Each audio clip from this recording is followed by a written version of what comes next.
Hey folks, this is Riker with the Diablo 2 Resurrected General Leveling Guide. This video will cover the best strategies for leveling up as efficiently as possible, including the best zones to farm experience from level 1 to 99, as well as tips and tricks on how to save time by managing your gold, your drops, your gear, and we'll talk about powerful leveling runewords you can create, and go over some other gear that will be helpful. This guide is brought to you in collaboration with Diablo 2 expert Tio, and you can reference his written guide on maxroll.gg, link in the description. We'll have leveling guides for every class in preparation of ladder launch on April 28th. So once you've settled on a class, if you want an in-depth look at what skills to go for while you're leveling, we have you covered. Alright, we're going to kick things off with the best leveling zones. What are the best places to level up as you are progressing through the campaign? And we'll start with a note here. It's most efficient not to kill all enemies you encounter, but rather to kill specifically elite packs. Basically anything that isn't just a regular monster with a white name. Those elites give a lot of experience. Don't skip them and hunt for them. Another note, more players in your game means monsters are more difficult, but also more rewarding. You get more XP. In general, the more players in your leveling group, the more efficient you will be. However, if you're playing solo offline, you can type in the /players command to simulate having more players in your game. For instance, if you type /players3, that's going to increase the monster difficulty and reward as though you have 3 players in the game. Now, as a solo player, play on the highest player count that you feel comfortable with. But this tip obviously doesn't apply to ladder play, which is online only. So, onto the leveling zones. First off, before you get focused on that, you want to make sure that you have completed Quest 1 in Act 1. Clear the Den of Evil, you get a early skill point. Then you're going to skip Quest 2, the Burial Grounds, continue on to the Stony Fields, going through the quest line to save Deckard Cain. And you want to reach level 5 before you start any kind of real XP run. At that point, you have 2 options, Tristram runs or Countess runs, or some combination of the two, which you can run until level 13 to 15. Now, to start a Tristram run, the player who hosts the game needs to have completed the 3rd quest in Act 1. Otherwise, the red portal that you need to go through won't be open. Then, to go on the run, take the waypoint to the Stony Fields, locate the Cairn Stones, which are always pretty close to a road, kill Rakanishu at the entrance, then enter the portal to go into Tristram. Kill the champion group to the top left of Deckard Cain's cage, and the unique group that is located right below the champion group. Those are the 2 guaranteed groups you want to kill. Some extra elite groups have a chance to spawn to the top right of the red portal, so quickly check there to see if they did. If they do, kill them. If not, then leave game and restart the run. Killing all the monsters in Tristram is not time efficient. You just want to hunt those elite groups. Then for a Countess run, you take the waypoint to the Black Marsh and locate the Forgotten Tower. Each floor on the tower generally has at least 1 elite group, sometimes 2. And the final level, floor 5, usually has an extra elite group somewhere. Kill all elites on every floor, including the Countess. And the added benefit of doing Countess runs is the ability to farm rune drops, which are needed for getting some very important low-level rune words. Then after Tristram and the Countess, the next optimal XP farming run that you're going to get to is going to be tomb runs at the end of Act 2. So basically, once you're level 13 to 15, blitz through the rest of Act 1, the rest of Act 2, all the way to the end of Act 2. For the final quest of Act 2, you're looking for the Tomb of Tal Rasha. There are 7 tombs in the area, 6 of which are false tombs. For the quest, you want to find the real Tomb of Tal Rasha. But guess who doesn't care which tomb is the real tomb? Your XP bar. Start by heading to the tomb all the way to the far right with the circle symbol. Clear that one out, and then proceed counterclockwise through all the remaining 6 tombs. And you don't have to fully clear out every tomb. Once you've reached the tomb's special chest room and killed the elites inside that room, you can proceed to the next tomb. However, if you do see a lot of death beetles in a tomb, it's worth sticking around to kill them. They give a huge amount of XP for the amount of time it takes to kill them. Then the next optimal farming place, from levels 20 to 24, 25, you have 2 options. First option is cow runs. The secret cow level, though, requires that you or someone in your game has beat Bale on normal difficulty. So in order to access the secret cow level, you need to grab Wirt's Leg in Tristram. You know how to get to Tristram, we just covered that. So once you're in Tristram, you go all the way to the west, all the way to the left end.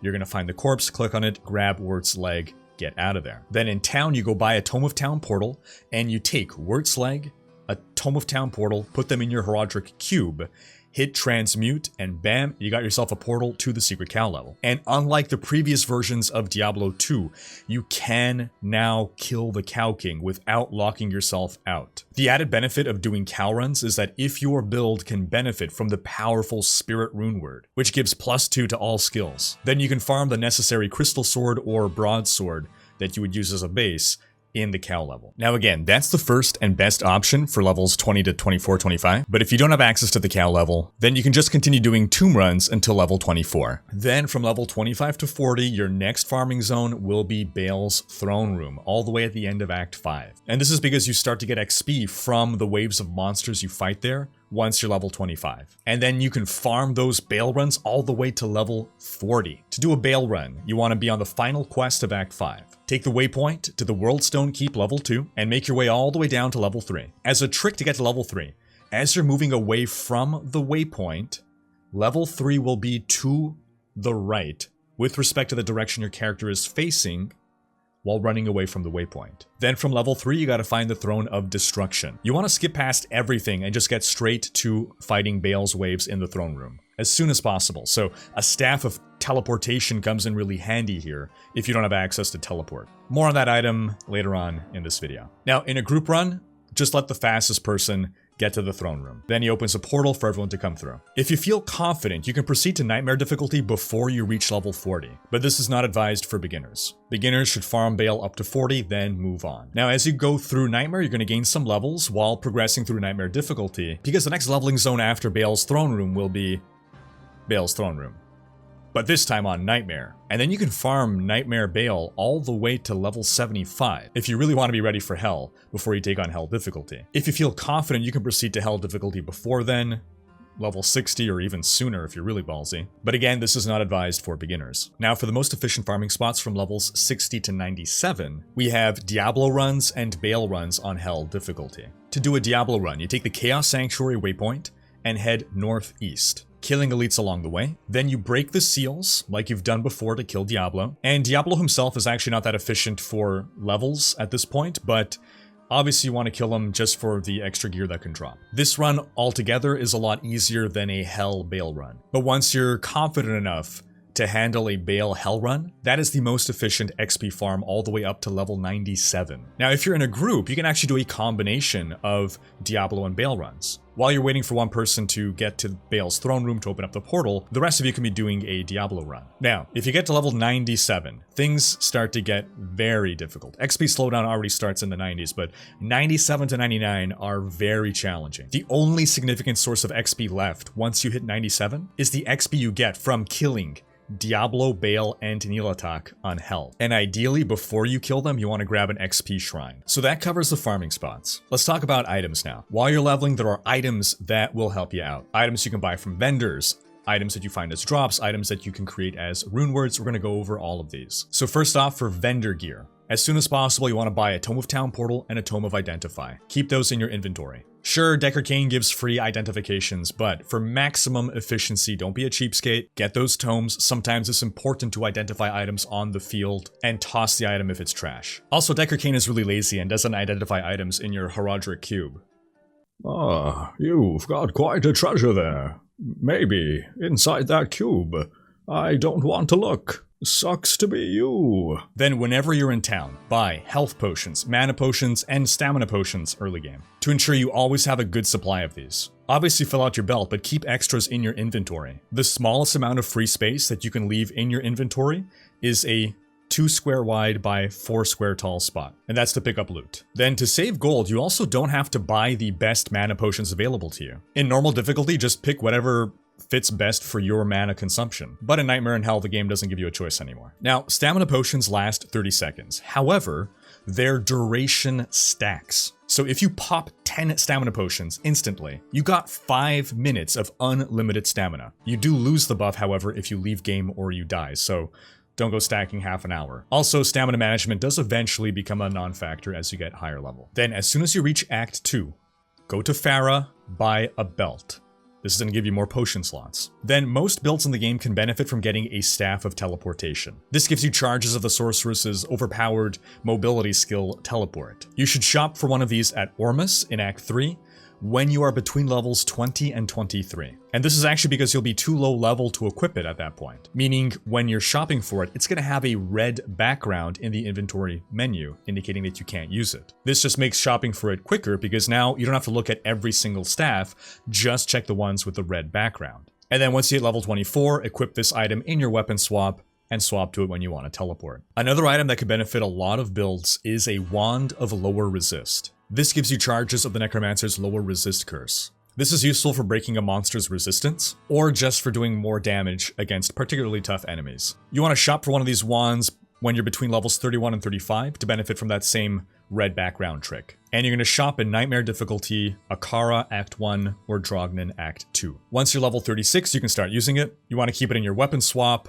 or in your inventory, because now you have the Wand of Lower Resist, you possibly also have the Staff of Teleportation, and if you want to use both, you're going to have to do a little bit of swapping back and forth within your inventory between these items. Now, as soon as you enter Nightmare difficulty, you want to go shopping for some vendor gear. Go to Charsi and Geed in Act 1, and look for boots that grant you fast run walk and resistance, as well as gloves and a belt that grant resistance, and your priorities here are fire and lightning resistance. Now, final tip on vendors here, which applies for all the vendored items you could be looking for.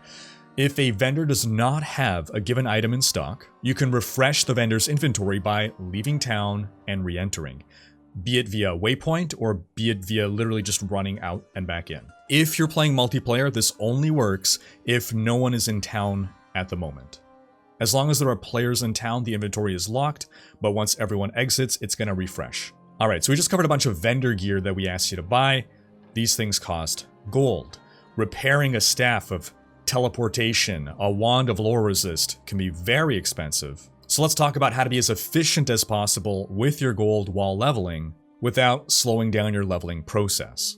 You don't want to be picking up everything on the ground that drops and selling it. It takes way too long, so you want to focus on the things that deliver the best bang for their buck. Here are the things that are not worth skipping as drops. First off, you can make a lot of gold by picking up all chipped gems, but not so that you can sell them. No, it's so that you can use a Heraldric Cube recipe that makes you re-roll magic items with new properties. Buy from a vendor a wand, scepter, or staff that costs less than 1,000 gold, then insert it into the Heraldric Cube, along with 3 chipped gems, and hit transmute. If the result is an item with plus to skills on it, then it'll be worth a lot more than 1,000 gold, and you can sell it at a profit. If it doesn't have plus to skills, well, put in another 3 chipped gems and try again. By the same token, while you're playing, pick up any wands, scepters, or staves that you find to sell for gold. Even a non-magic item of this type could have plus to skills on it, and is thus worth selling. If it doesn't have plus to skills, it's not worth selling. Now, if you find a magic version of one of these items that does not have plus to skills on it, then you can use that same trick from just before to re-roll it until it does. Another item type that is always worth picking up is heavy armors, which sell for a good amount of gold. Another way to save on gold is, instead of spending gold to replenish your charges on a Staff of Teleport or a Wand of Lower Resist, you can use a cube recipe. Put the staff or the wand in the cube with 1 chipped gem and 1 Ort rune. Hit transmute and you're going to replenish your charges. Another tip on managing your gold: don't buy potions in Act 5 until you've killed Shank the Overseer. Vendors reduce their prices by 50% once you've done that. Now, something else that's worth picking up at low level, but not to sell, are Strangling Gas Potions. You can start using these at level 6, and they pack quite a punch at low level. Keep them on your weapon swap, and throw them at elite groups before swapping back to your regular weapon and engaging with your regular attacks. These potions deal 24 poison damage over 2 seconds, but note that poison damage does not stack. So if you hit the same enemy repeatedly by spamming this, all it's going to do is refresh the duration on that poison dot. So it's not worth spamming these. Alright, that covers basic vendor gear. Let's talk about Runewords. Some of the most powerful and useful items you can get while leveling are Runewords, which you will create yourself. You do this by inserting a specific sequence of runes into the right kind of base, which is a non-magic item. And in order to get the most value out of a runeword, you want to be able to equip it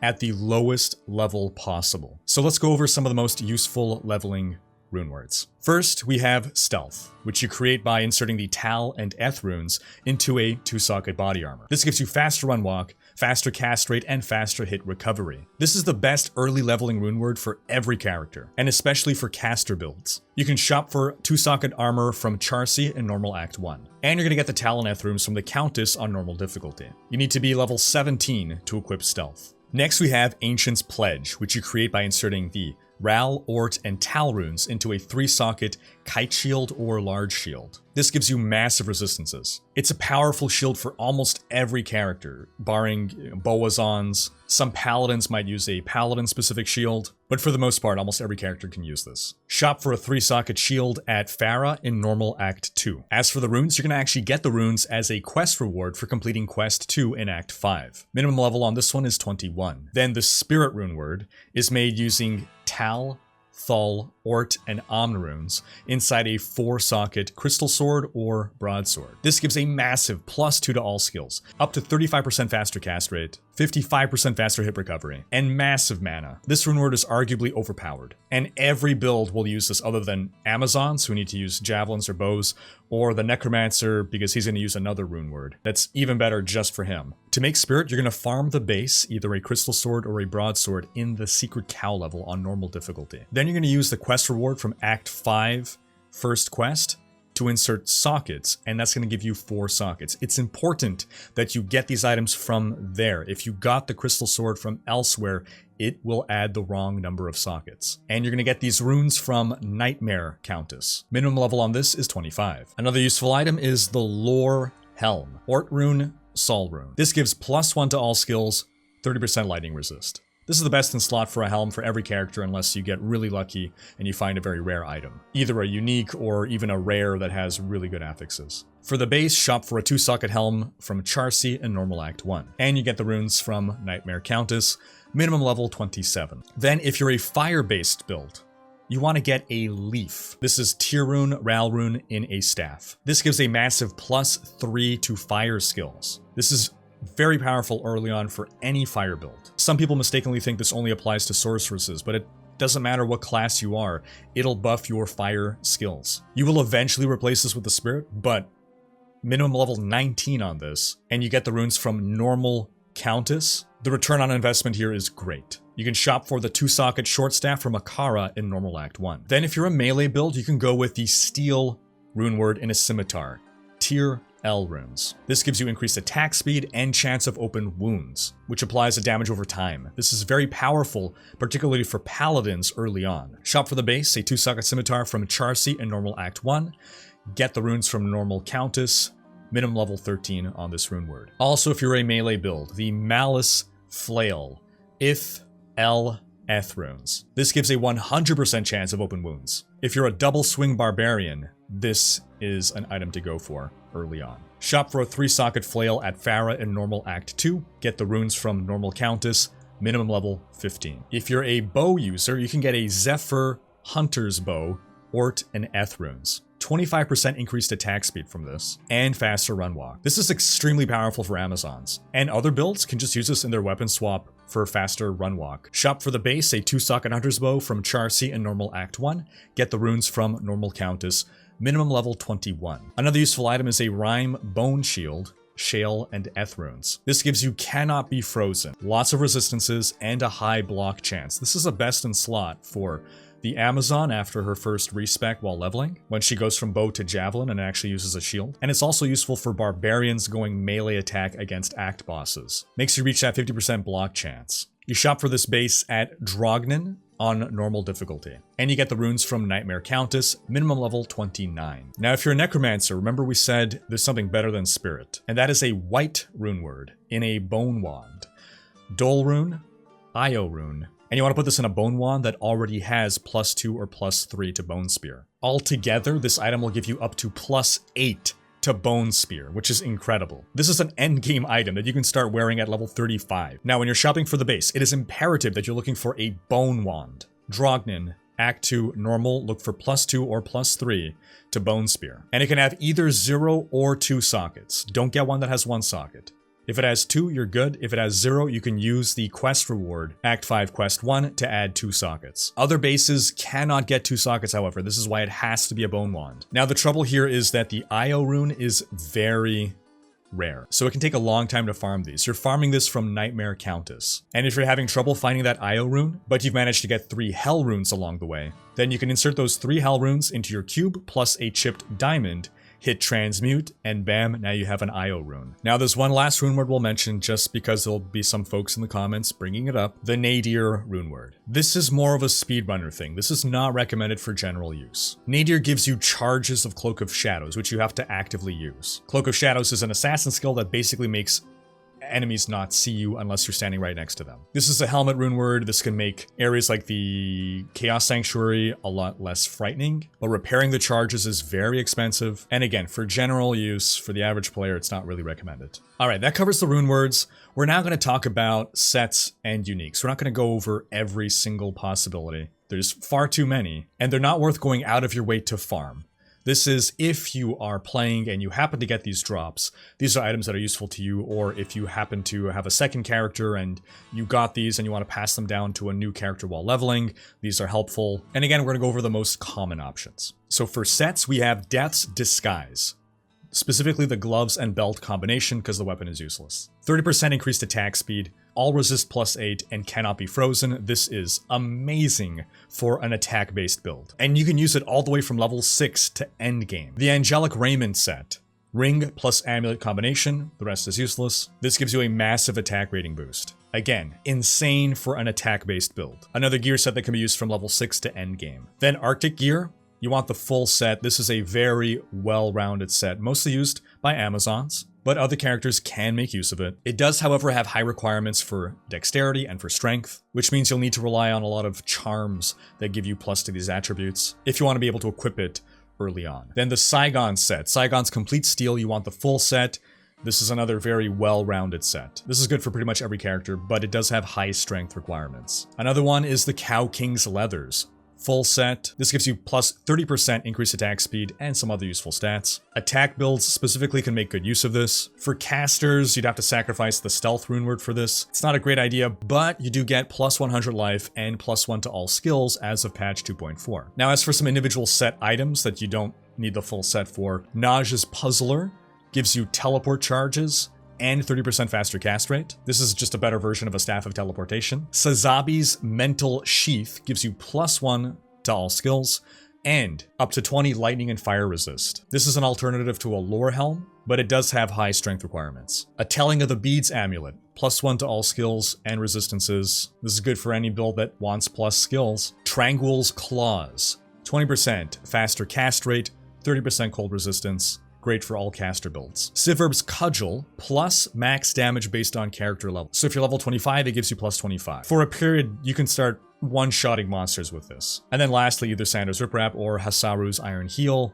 because of the faster run walk. Now to go over the unique items, again, not an exhaustive list. We have the Eye of Etlich, +1 to all skills. A Night Smoke Belt gives +10 to all resistances. Hotspur Boots have 45 fire resistance and 15% to max fire resistance. Waterwalk Boots have 20% faster run walk and up to +65 to life. Blood Fist Gloves have 10% increased attack speed, 30% faster hit recovery, and +40 to life. Peasant Crown Helm has +1 to all skills and 15% faster run walk. Rockstopper Sallet has a huge amount of resistances on it, and damage reduction. Stone of Jordan Ring, +1 to all skills. Moser's Blessed Circle gives +25 all resistance and 2 open sockets. Then if you're a caster, here are some caster-specific items.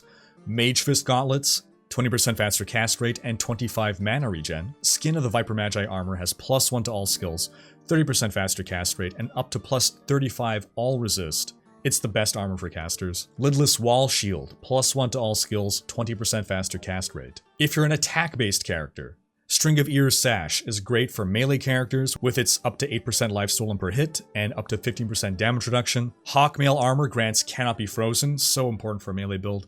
15% to max cold resist and 10% faster run walk. Duriel's Shell Armor grants Cannot Be Frozen and a large amount of resistances. Ravenfrost Ring grants Cannot Be Frozen. The Blood Crescent Scimitar, 33% chance of open wounds, 15% life stolen per hit, and all resist. Goblin Toe Boots, 25% chance of crushing blow. Another very important stat for an attack build because it deals damage as a percentage of the enemy's health, as opposed to a fixed amount of damage. Really good for taking down high health enemies. Then getting into class-specific items. For the Amazon, Titan's Revenge Javelins, +2 to Amazon skills, +2 to Javelin and Spear skills, and a bunch of extras. And a Razor Tail belt gives piercing attacks, so your projectiles will pass through enemies and hit others. For the Assassin, Bartuk's Cutthroat Talons, +2 to Assassin levels, +1 to Martial Arts, life stolen per hit, and more. For the Barbarian, Ariat's Face Barbarian Helm gives +2 to Barb levels, +2 to combat skills, plus 30% all resist, and more.